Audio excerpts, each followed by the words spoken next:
La caída más oscura de Adriano, de emperador. A perderlo todo. Hubo un tiempo en el que el mundo del fútbol estaba convencido de que había nacido un monstruo. Un jugador capaz de destruir cualquier defensa, de fusilar a cualquier portero, de cambiar el rumbo de un partido con un solo disparo. Ese jugador era Adriano Leite Ribeiro, el emperador, el heredero natural de Ronaldo Nazario. El hombre que, según muchos, iba a dominar el fútbol mundial durante años. Pero nadie imaginó que el mismo talento que lo llevó a la cima sería el que lo hundiría después. Esta es la historia más extrema, más dolorosa y más inesperada del fútbol moderno. La historia de cómo un joven de las favelas de Río pasó de ganar millones a perderlo todo. Para entender la caída, primero hay que entender quién era Adriano.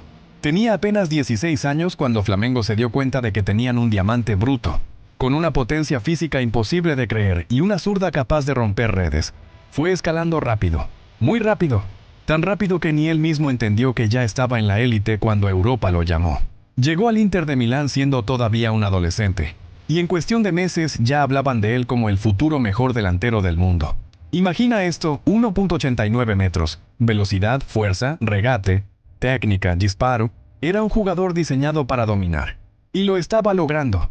Pero entonces ocurrió el momento que cambió su vida para siempre. Una llamada telefónica. Una noticia que ningún hijo está preparado para recibir. Su padre, la persona que más amaba, la persona que lo motivó a salir de la pobreza, había muerto. Ese día, algo dentro de Adriano se rompió para siempre. Sus compañeros cuentan que en el vestidor dejó de hablar. Sus amigos dicen que dejó de sonreír.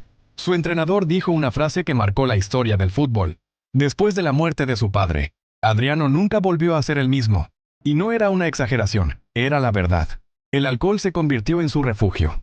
Las fiestas, en su escape. Empezó a llegar tarde a los entrenamientos, o a veces simplemente no llegaba. Se encerraba en su habitación durante días, sin querer hablar con nadie. Inter intentó ayudarlo. Psicólogos, apoyo emocional, incluso compañeros que lo visitaban para sacarlo de ese agujero.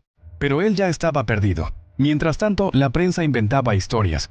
Decían que era flojo, que era irresponsable, que desperdiciaba su talento. Nadie entendía el dolor que cargaba. Nadie sabía que cada vez que entraba a la cancha veía una silla vacía. Que cada gol que metía era un recordatorio de que su padre ya no estaba ahí para celebrarlo. Su rendimiento empezó a caer y con él su carrera. Inter ya no podía sostenerlo. Lo mandaron a Brasil buscando que su entorno lo ayudara, pero eso fue incluso peor.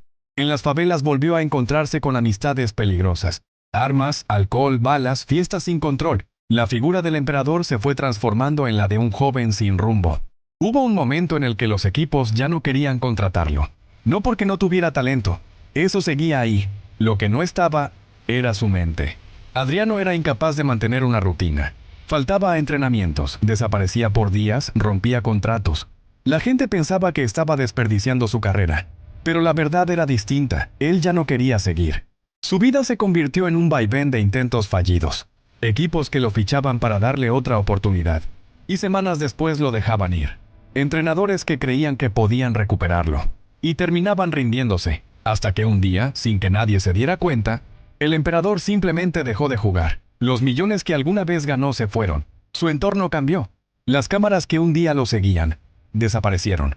Empezó a vivir en casas prestadas de amigos, en favelas controladas por grupos armados. En varias ocasiones fue fotografiado durmiendo en sofás ajenos, en cuartos improvisados, incluso sentado solo en las calles de Río. Muchos pensaron que era un caso perdido, que otro talento brasileño había caído en lo más profundo. Pero en realidad Adriano nunca quiso ser un ídolo, nunca quiso ser una estrella. Él solo quería que su papá estuviera orgulloso de él. Y cuando lo perdió, perdió todo lo demás. Lo más triste de su historia no es que dejó de jugar, no es que perdió millones, no es que su carrera terminó. Lo más triste es que jamás volvió a ser feliz.